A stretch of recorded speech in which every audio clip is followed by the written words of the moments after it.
Friends, ಸಿರಿ ಸಂಭ್ರಮ ಚಾನಲ್ಗೆ ನಿಮ್ಮೆಲ್ಲರಿಗೂ ಸ್ವಾಗತ. ನಾನಿವತ್ತಿನ ರೆಸಿಪಿಯಲ್ಲಿ ಪುದೀನ ಬೆಳ್ಳುಳ್ಳಿ ಕಬಾಬ್ನ ಹೇಗೆ ಮಾಡೋದು ಅಂತ ತೋರಿಸ್ತಾ ಇದ್ದೀನಿ. ಬನ್ನಿ ಹಾಗಾದರೆ ಹೇಗೆ ಮಾಡೋದು ಅಂತ ನೋಡೋಣ. ಅದಕ್ಕೂ ಮುಂಚೆ ನನ್ನ ಚಾನಲ್ನ ಸಬ್ಸ್ಕ್ರೈಬ್ ಆಗಿಲ್ಲ ಅಂದರೆ ಪ್ಲೀಸ್ ಸಬ್ಸ್ಕ್ರೈಬ್ ಆಗಿ, ಹಾಗೆ ಬೆಲ್ ಬಟನ್ನ ಕ್ಲಿಕ್ ಮಾಡೋಣ ಮರಿಬೇಡಿ. ಬನ್ನಿ ಹಾಗಾದರೆ ಇವತ್ತಿನ ರೆಸಿಪಿಯಲ್ಲಿ ಹೇಗೆ ಮಾಡೋದು ಅಂತ ಬೆಳ್ಳುಳ್ಳಿ ಕಬಾಬ್ನ ನೋಡೋಣ.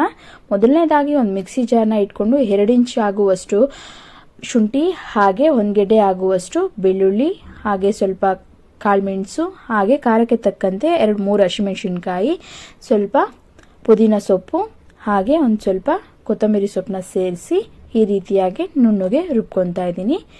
ನೆಕ್ಸ್ಟು 1 kg ಆಗುವಷ್ಟು ಚಿಕನ್ನ ನಾನಿಲ್ಲಿ ತೊಗೊಂಡಿದ್ದೀನಿ. 1 kgಗೆ ನಾನು ಮಸಾಲೆನ ರೆಡಿ ಮಾಡ್ಕೊಂಡಿದ್ದೀನಿ. ತೊಳೆದು ನೀಟಾಗಿ ಚಿಕನ್ನ ಇಟ್ಕೊಂಡಿದ್ದೀನಿ. ರುಬ್ಬಿಟ್ಕೊಂಡಿರುವಂತಹ ಮಸಾಲೆನ ಸೇರಿಸ್ತಾ ಇದ್ದೀನಿ. ಪುದೀನ ಬೆಳ್ಳುಳ್ಳಿ ಮಸಾಲೆನ ಸೇರಿಸ್ತಾ ಇದ್ದೀನಿ. ನೀರು ಹಾಕೊಳ್ಳೋದಕ್ಕೆ ಹೋಗಬೇಡಿ ರುಬ್ಬೇಕಾದ್ರೆ. ನೆಕ್ಸ್ಟು ಒಂದು ಮೊಟ್ಟೆನ ಸಹ ಒಡೆದು ಸೇರಿಸ್ಕೊತಾ ಇದ್ದೀನಿ. ಹಾಗೆ 2 ಸ್ಪೂನ್ ಆಗುವಷ್ಟು ಕಡಲೆ ಹಿಟ್ಟನ್ನ ಸೇರಿಸ್ತಾ ಇದ್ದೀನಿ. ಹಾಗೆ 2 ಸ್ಪೂನ್ ಆಗುವಷ್ಟು ಕಾರ್ನ್ಫ್ಲೋರ್ನು ಸಹ ಸೇರಿಸ್ತಾ ಇದ್ದೀನಿ. ಇನ್ನೂ ಸ್ವಲ್ಪ ಕ್ರಿಸ್ಪಿ ಆಗಬೇಕಂದ್ರೆ 3 ಸ್ಪೂನು ಸಹ ಹಾಕೊಬೋದು. ನಾನಿವತ್ತು 2 ಸ್ಪೂನ್ ಆಗುವಷ್ಟು ಕಾರ್ನ್ಫ್ಲೋರು, ಹಾಗೆ 1/4 ಸ್ಪೂನ್ ಆಗುವಷ್ಟು ಜೀರಿಗೆ ಪುಡಿ, ಹಾಗೆ 2 ಸ್ಪೂನ್ ಆಗುವಷ್ಟು ವಿನಿಗರ್ನ ಸೇರಿಸ್ತಾ ಇದ್ದೀನಿ.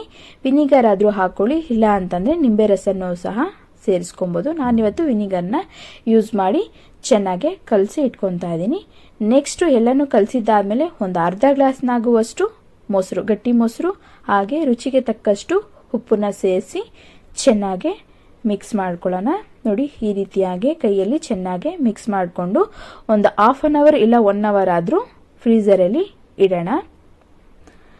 ನೆಂದಷ್ಟು ಚಿಕನ್ನು ಕ್ರಿಸ್ಪಿಯಾಗಿ ಚೆನ್ನಾಗಿ ಬರುತ್ತೆ, ಉಪ್ಪು ಖಾರ ಚೆನ್ನಾಗಿ ಹಿಡ್ದಿರುತ್ತೆ. ನೋಡಿ, ನಾನಿವಾಗ 1 ಅವರ್ ಆದಮೇಲೆ ತೆಗೆದು ಎಣ್ಣೆಗೆ ಹಾಕಿ ತೋರಿಸ್ತಾ ಇದ್ದೀನಿ. ಈ ರೀತಿಯಾಗಿ ಹೈ ಫ್ಲೇಮ್ ಇಟ್ಕೊಂಡು ಒಂದೊಂದಾಗಿ ಚಿಕನ್ನ ಎಣ್ಣೆಗೆ ಎಲ್ಲನೂ ಸೇರಿಸಿ, ಹೈ ಫ್ಲೇಮಲ್ಲೇ ಇರಬೇಕು, ಕಮ್ಮಿ ಮಾಡ್ಕೊಳ್ಳೋಕೆ ಹೋಗಬೇಡಿ, ಇಲ್ಲಾಂದರೆ ಎಲ್ಲನೂ ಎಣ್ಣೆ ಕೊಟ್ಬಿಡುತ್ತೆ. ನೋಡಿ, ಈ ರೀತಿಯಾಗಿ ಎಲ್ಲ ಚಿಕನನ್ನು ಹಾಕಿ ನಿಧಾನವಾಗಿ ಎಲ್ಲನೂ ತಿರುಗಿಸ್ಕೊಂಡು ಕ್ರಿಸ್ಪಿಯಾಗಿ ಕಲರ್ ಚೇಂಜ್ ಆಗೋವರೆಗೂ ಬೇಯಿಸ್ಕೊಳ್ಳೋಣ. ನೋಡಿ, ಈ ರೀತಿಯಾಗಿ ಕ್ರಿಸ್ಪಿಯಾಗಿ ಚೆನ್ನಾಗಿ ಕಲರ್ ಚೇಂಜ್ ಆಗೋವರೆಗೂ ನಾನಿವಾಗ ಪುದೀನ ಬೆಳ್ಳುಳ್ಳಿ ಕಬಾಬ್ನ ಬೇಯಿಸ್ಕೊಂಡಿದ್ದೀನಿ. ಹಾಗೆ ಮತ್ತೆ ಉಳಿದಿರುವಂಥ ಚಿಕನ್ನು ಸಹ ಅದೇ ರೀತಿಯಾಗಿ ಎಲ್ಲನೂ ಸಹ ಬೇಯಿಸ್ಕೊಂಡು 3/4 ಭಾಗ ಬೆಂದಿರಬೇಕಾದ್ರೆ ಜಜ್ಜಿಟ್ಕೊಂಡಿರುವಂಥ 1 ಗೆಡ್ಡೆ ಬೆಳ್ಳುಳ್ಳಿನ ಸೇರಿಸಿ, ಹಾಗೆ ಸ್ವಲ್ಪ ಕರಿಬೇವಿನ ಸೊಪ್ಪನ್ನು ಸಹ ಸೇರಿಸಿ ಚೆನ್ನಾಗಿ ಫ್ರೈ ಮಾಡ್ಕೊತಾ ಇದ್ದೀನಿ. ಬೆಳ್ಳುಳ್ಳಿ ಘಮ ತುಂಬಾ ಸೂಪರಾಗಿ ಬರ್ತಿದೆ, ಟೇಸ್ಟು ಅಷ್ಟೇ ತುಂಬಾ ಚೆನ್ನಾಗಿ ಬಂದಿದೆ. ಬೆಳ್ಳುಳ್ಳಿ ಪುದೀನ ಕಬಾಬು ನೋಡಿ ಇವಾಗ ರೆಡಿ ಆಗಿದೆ. ನಾನೆಲ್ಲನೂ ಇವಾಗ ಎಣ್ಣೆಯಿಂದ ತೆಗೆದು ನಿಮಗೆ ತೋರಿಸ್ತಾ ಇದ್ದೀನಿ. ನೋಡಿ, ಈ ರೀತಿಯಾಗಿ ಎಲ್ಲನೂ ತೆಗೆದು ಇಟ್ಕೊಂಡಿದ್ದೀನಿ.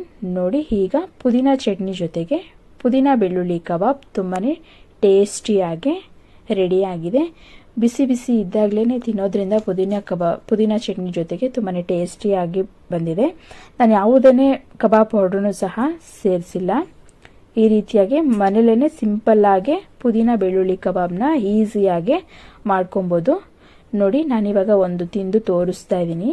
ನೋಡಿ, ಈ ರೀತಿಯಾಗಿ ಚಿಕನ್ನು ಎಲ್ಲನೂ ಸಹ ಚೆನ್ನಾಗಿ ಬೆಂದಿದೆ, ಮತ್ತು ಉಪ್ಪು ಖಾರ ಬೆಳ್ಳುಳ್ಳಿ ಫ್ಲೇವರು ತುಂಬಾ ಟೇಸ್ಟಿಯಾಗಿ ಬರ್ತಿದೆ. ಸ್ವಲ್ಪ ಬೆಳ್ಳುಳ್ಳಿ ಜಾಸ್ತಿ ಹಾಕ್ಕೊಬೇಕು, ಬೆಳ್ಳುಳ್ಳಿ ಕಬಾಬ್ ಆಗಿರೋದ್ರಿಂದ ಪುದೀನ ಮತ್ತು ಬೆಳ್ಳುಳ್ಳಿನ ಸ್ವಲ್ಪ ಜಾಸ್ತಿ ಹಾಕ್ಕೊಂಡು ಕಲಸಿ ಇಟ್ಟು ಎಣ್ಣೆಗೆ ಹಾಕೋದ್ರಿಂದ ತುಂಬಾ ಟೇಸ್ಟಿಯಾಗಿ ರೆಡಿಯಾಗಿದೆ ಪುದೀನ ಬೆಳ್ಳುಳ್ಳಿ ರೆಸಿಪಿ. ಹಾಗಾದರೆ ನನ್ನ ಚಾನಲ್ನ ಸಬ್ಸ್ಕ್ರೈಬ್ ಆಗಿಲ್ಲ ಅಂದರೆ ಪ್ಲೀಸ್ ಸಬ್ಸ್ಕ್ರೈಬ್ ಆಗಿ ಬೆಲ್ ಬಟನ್ನ ಕ್ಲಿಕ್ ಮಾಡೋದನ್ನ